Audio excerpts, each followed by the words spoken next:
नमस्कार भक्तों, स्वागत है आपका। आज हम वैशाख महात्म के 70वें अध्याय की कथा का श्रवण करेंगे। ईश्वर ने संत कुमार से कहा, हे देवेश, अब शुभ पवित्रता रोपण कहूँगा। पहली सप्तमी के रोज अधिवासन कर, अष्टमी के रोज पवित्रारोपण करें। जो जीव पवित्र बनवाता है उसके सुपुण्य का फल सुनो। हे विप्र, वह सब यज्ञ, व्रत, दान तथा सब तीर्थादिनेशन का फल प्राप्त कर लेता है। इसमें यहाँ कोई संशय नहीं, क्योंकि सर्वगता शिवा सब में निवास करती है।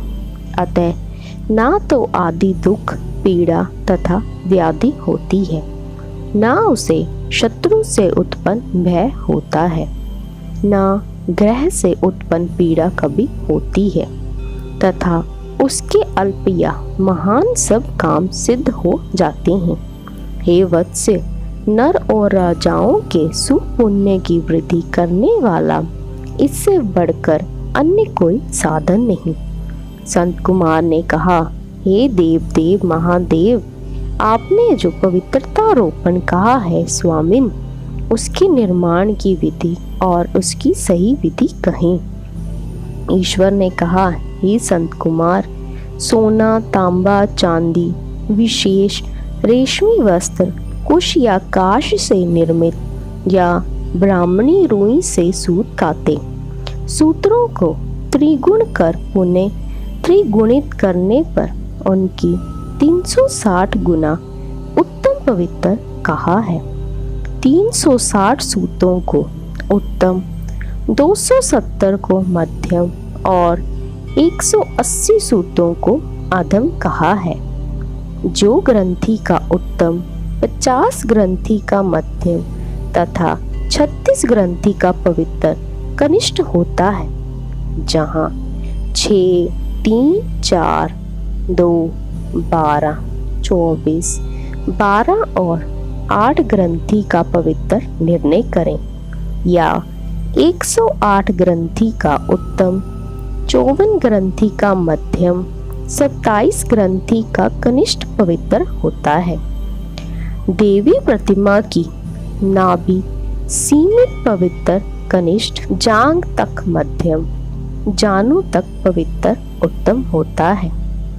उस पवित्र की सब गांठों को केसर से रंगे तथा सवर्तो भद्रवेदी पर देवी का अर्चन कर देवी के समक्ष कलश या बांस पात्र पर पवित्र रखें।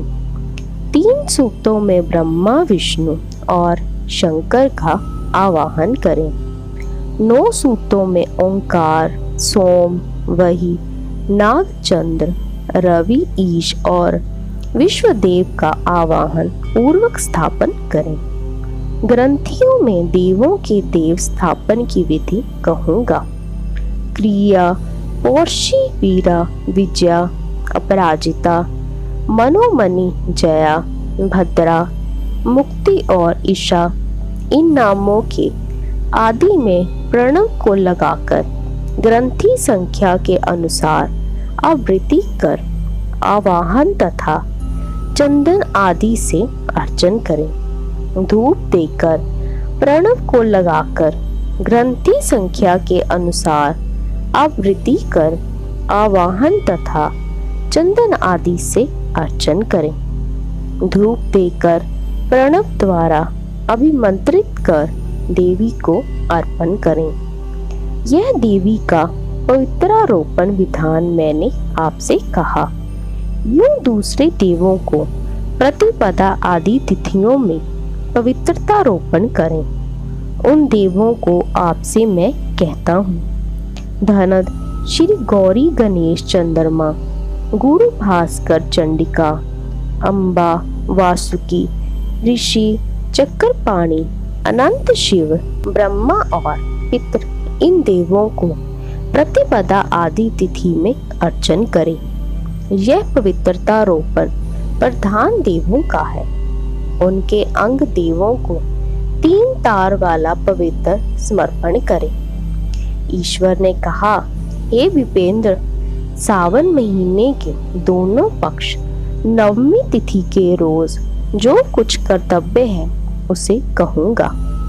हे विपेंद्र, नवमी के रोज यथाविधि कुमारी नाम वाली दुर्गा का अर्चन कर, नक्त व्रत कर, दूध और शहद मिला हुआ भोजन करें, या दोनों पक्ष की नवमी को उपवास कर कुमारी नाम से चंडिका का निरंतर पूजन करें। जो उत्तम भक्ति द्वारा दुर्गा की पूजा कर लेता है वह यहाँ गुरु निवास करते हैं, उसी परमोत्तम लोक में जाता है। हे संत कुमार, मैंने आपसे यह नवमी का विधान कहा है। इस प्रकार सावन महात्म के 70वें अध्याय की कथा समाप्त होती है।